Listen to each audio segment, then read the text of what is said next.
Lucas 1, versículo 5.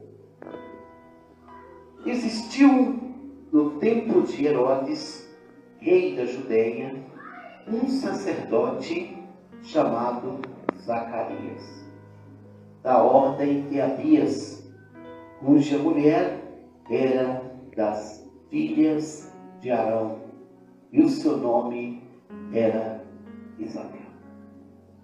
Glória a Deus. Oramos ao Senhor. Glória ao Pai, glória ao Filho, glória ao Espírito Santo. Ao Deus verdadeiro, a honra e a glória para todos sempre. Amém. Meus irmãos, meus amigos, nós sabemos que a palavra de Deus, ela tem um recheio espetacular. Agora, se você vê aí as pessoas, não estou aqui para mencionar ninguém, fora de mim, generalizar pessoas, pregando uma Bíblia conflitando, uma Bíblia em conflito. Não adianta você querer tirar o conflito na base da pancada. Não vai acontecer. Não pode acontecer isso. Você tem que ter a palavra conflito. Mas por que conflito? Aí está o segredo. E hoje eu vou falar com você um dos conflitos que foram obrigados a colocar na Bíblia, que não é da original. Tá? Um dos conflitos mais polêmicos. Polêmico, sim, para quem executa a palavra, para quem está aí dentro do propósito. E quem leva aí a boi-maria, né, como diz o provérbio aí, tudo bem, né? Embora o camelo esgasga com mosquito e vamos lá. Agora o que nós encontramos aqui, existiu no tempo de Herodes, rei da Judéia, um sacerdote chamado Zacarias, da ordem de Abias, cuja mulher era das filhas de Arão, né?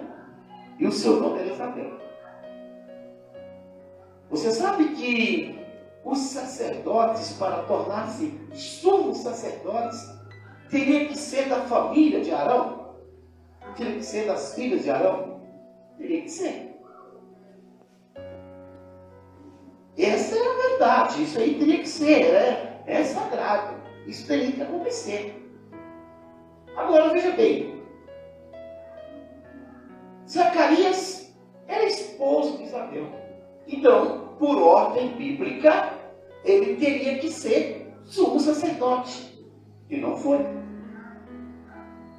Então, pela palavra de Deus, que o próprio Deus deu a Moisés, interpretando os mandamentos, pela palavra de Deus, Zacarias, diante de Deus, já era reconhecido como sumo sacerdote no momento que morre o sacerdote antes dele, e ele já é casado, sendo casado, né, claro.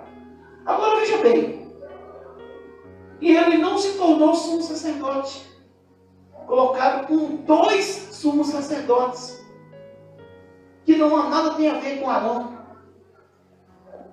Alguns sabem o nome deles? Anás e Caifás. Esses eram os sumos sacerdotes. E segundo a ordem, não eram 2 filhos de Arão que tornavam sumos sacerdotes, e sim um filho de Arão, um primogênito de Arão. Glória a Deus. Era. Funciona assim. Agora, meus irmãos, por que Zacarias não tornou-se sumo sacerdote? Passaram ele para trás. Entrou aí um sistema diferente que nada tem a ver com Deus. Tudo bem. Bom, se Zacarias era reconhecido diante de Deus como sumo sacerdote, já preparado para ser sumo sacerdote da turma de Abias, que era a turma mais exemplar que tinha na época, se ele já estava preparado preparado para ser o sumo sacerdote. Então, diante de Deus, ele já era sumo sacerdote. João Batista veio da velhice. Certo? Ele veio da velhice de Isabel e Zacarias. Foi o único filho. Não tiveram mais filhos. Agora você vai saber por que não tiveram mais filhos. Que guerra não ia virar, sabendo que seu pai foi passado para trás, sendo que ele deveria ser sumo sacerdote e um dos filhos dele deveria ser sumo sacerdote também. Então Deus não permitiu. Nasce João, né? Uma promessa de Deus para preparar o caminho do Messias. A palavra para preparar simboliza o quê? Que profeta não prepara, profeta avisa. Profeta não prepara, profeta avisa. E a palavra preparar é uma coisa, e avisar é outra coisa. Deu um título para João Batista, deu um título de profeta para ele.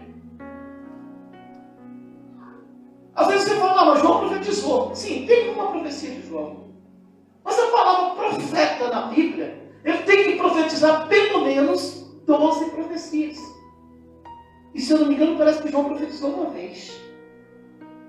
Agora veja bem, meus irmãos. Você pode fazer o papel de profeta. Você pode se tornar um profeta, ser um profeta do momento. Mas João foi, segundo eles, o último profeta da lei. Complicado, né? A lei é o sistema ismaelismo. Colocou João no meio do ismaelismo. Depois, com certeza, colocou Cristo também. Agora, preste bem atenção, meus irmãos. Deu o título de profeta para João. Por quê? Se desse o título de sacerdote para João, porque ele era filho de sacerdote, e mais importante, sumo sacerdote, e quando João começa a pregar, seu pai já não existe. Eu não posso afirmar biblicamente, mas você pode já entender que ele não existe. Então ele toma o lugar do pai. Ele é o quê? O sumo sacerdote por ser filho único. Eu estou querendo levar você ao conhecimento bíblico. E que somente as tribos dos filhos de Israel têm essa incumbência, essa responsabilidade para transmitir algo tão precioso, tão poderoso, e que foi boicotado, e que foi censurado, e que foi arrancado, destruído. Simplesmente isso. Meus irmãos, aí então, João, por ordem, teria que ser sumo sacerdote, na falta do seu pai. Grande Deus poderoso. E quando ele começa a batizar, ele tem uma autonomia própria de Deus, claro. E a maioridade em Israel é 29 anos. Jesus, 29 anos e um pouquinho, foi batizado. Agora veja bem, meus irmãos, Glória a Deus. João tinha maioridade. Certamente seus pais, ou pelo menos seu pai, já não existia. Porque ele não poderia passar o sacerdócio para Cristo se não era dele o sacerdócio. Pastor, ele passou o sacerdócio para Cristo? Sim. Era dele o sacerdócio sim, porque se o pai dele havia falecido, reconhecido diante de Deus como sacerdote, e Deus preparou João para essa tarefa de ser o sumo sacerdote, ele entregou para Cristo, batizando Jesus no Jordão. Jesus passa a ser agora um sacerdote.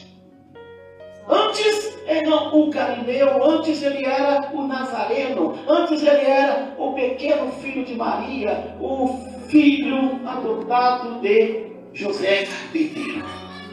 Mas aí ele tornou-se o sacerdote. E seu trabalho sacerdotal demorou 3 anos e meio. Às vezes tem pessoas que falam assim, eu li em Hebreus que Jesus é sumo essência, você tem que puxar para você saber o que é o sumo sacerdócio, como Cristo chegou lá. Não existe um salto na história, não existe uma ponte sem base, não existe um rio sem balsa, não existe uma passagem sem canoa, tem que ter algo para passar. E Jesus não poderia tornar-se sumo sacerdote sem que antes fosse sacerdote. Então ele tornou-se sacerdote para batizar-se no Jordão. E fez o seu trabalho sacerdotal, ensinando os seus cooperadores. Apóstolos é cooperadores. Aleluia, grande Deus. Pastor, apóstolo é o maior cargo que existe. Todo mundo quer ser apóstolo. E não sabe o que é ser apóstolo. Quantos apóstolos de Deus, Jesus, tornou-se diácono? Alguns deles. Então, o maior cargo voltou para diácono. Servindo as mesas. Meus queridos irmãos, agora preste bem atenção. Foi ali. Jesus ensinou-se sacerdotal. Por que sacerdotal? Por que ele tornou-se sacerdote? Porque ele não veio criar nada. Se ele se tornasse aí um Deus na terra, por exemplo, ele criaria tudo. Ele falou que ele não veio criar nada. Ele não veio fazer nada. Ele veio pregar o que o Pai já tinha escrito. O que ele ouviu testificou do Pai. Ele não veio criar nada. Jesus não fundou igreja. Jesus não fundou tribo de Israel. Jesus não fundou absolutamente nada. Jesus não trouxe graça. Jesus não trouxe absolutamente nada. Ele não trouxe nada. Ele não trouxe absolutamente nada. Se nós somos tribo dos filhos de Israel hoje, é porque ele restabeleceu a nova aliança que já havia feito com Moisés lá no Sinai. A própria palavra disse que ele é a nova aliança, ele ia vir, ele ia trazer uma nova aliança, já feita no Sinai. Por que Israel, as tribos dos filhos de Israel hoje é espiritual? Porque Israel rejeitou o Senhor. Então abriu a porta dos gentios. E todos que unissem as tribos dos filhos de Israel recebem automaticamente a nova aliança, recebem o sacerdócio de Cristo, recebe todo o pacote espiritual, né? Jesus não criou o tribo dos filhos de Israel, já existia. Jesus não criou uma nova aliança, ele restaurou a aliança que já existia, né? Agora você fala, nós estamos na graça. Que graça? Jesus inventou a graça. Ele criou a graça. Mas a graça é tudo de graça. O que é tudo de graça? As pessoas não sabem explicar. Não, que é tudo de graça. Você pode pecar à vontade que Jesus perdoa. Ele é tão bom que perdoa tudo. Pode pecar. Eu vi na Bíblia que caiu justo 7 vezes e o Senhor levanta. Então não vai ninguém levantar, porque ninguém é justo. Todo mundo tem pecado. Se temos a qualidade de justo, é porque Cristo morreu na cruz, tornando-se sumo sacerdote. Qualidade, mas nós não somos justos. Nós podemos ser justificados pelo sangue do Cordeiro, mas nós não somos justos. Agora, essa palavra graça foi criada no curso da história. Lei, não existe lei. Mas Deus deu a lei para Moisés. Que lei que Deus deu para Moisés, meu amigo, meu irmão? Qual foi a lei que ele deu para Moisés? No Êxodo 20 diz que ele deu os 10 mandamentos, que nada tem a ver com lei. Lei é algo mal enfeitado, que se coloca, é como um bolo salgado que você coloca um recheio doce em cima. Simplesmente isso. Nós estamos vivendo a nova aliança. Antigamente existiam os mandamentos na antiga aliança, os 10 mandamentos. Na nova aliança existem 2 mandamentos. Então quando Jesus fala com Nicodemos, olha Nicodemos, você tem que nascer de novo para você ver Deus.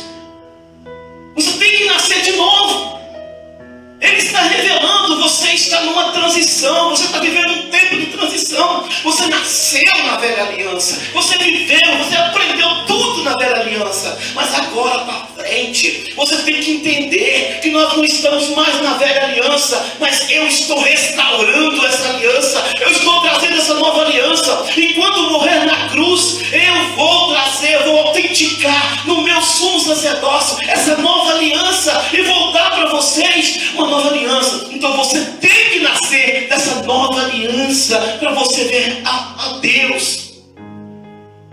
Ele não falou graça, ele não falou nada, ele não referiu batismo, ele não referiu aceitar Jesus, nada, ele não referiu nada disso. Nascer de novo, porque simboliza, porque o nosso Jesus, ele trabalhava com duas formas de pregar. Ele pregava a antiga aliança, mostrando o quanto ela foi deformada. E ele pregava também a nova aliança que ele estava estabelecendo.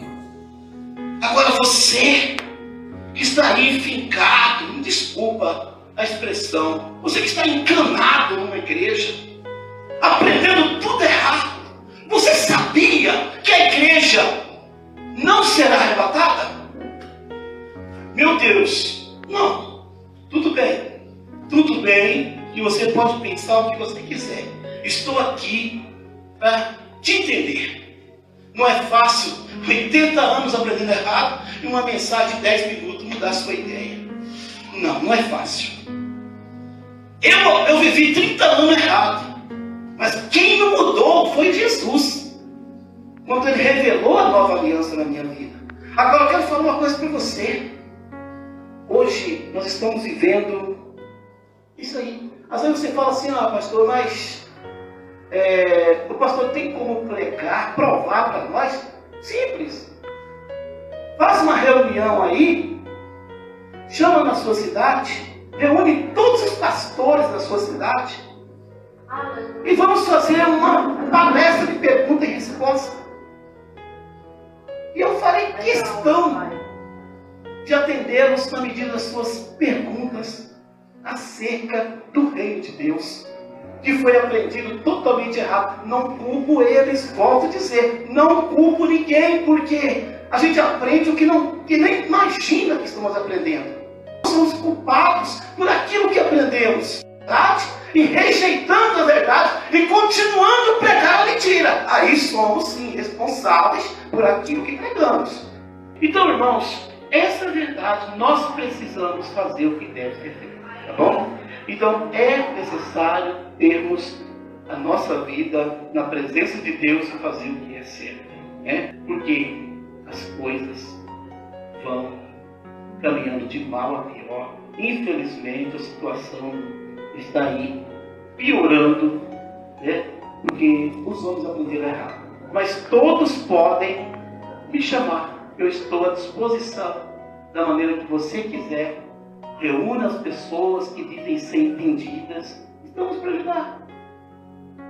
Nada de crítica maldosa. Estamos trabalhando com o Espírito Santo de Deus para ilustrar, para ajudar, sem qualquer problema. Tá bom? Glórias a Deus. Vamos orar ao Senhor nesse momento. Glória a Deus. Maravilhoso Pai, poderosíssimo, eterno Deus, todo-poderoso, Criador do Universo, te agradeço, meu Pai querido, por tua infinita bondade e misericórdia. Te agradeço, meu Deus e meu Pai Santo, pelas bênçãos do alto dos céus, pelas maravilhas do seu poder. Repreendai a fúria do inimigo, Senhor. Em nome do Pai, do Filho e do Espírito Santo, te pedimos, te agradecemos. Em nome de Jesus, o sacerdote eterno. Amém. Que o amor de Deus, a nova aliança do sumo sacerdote Jesus Cristo e as consolações do Espírito Santo sejam por todos. Juntos? Amém. E o Senhor nosso abençoe a todos.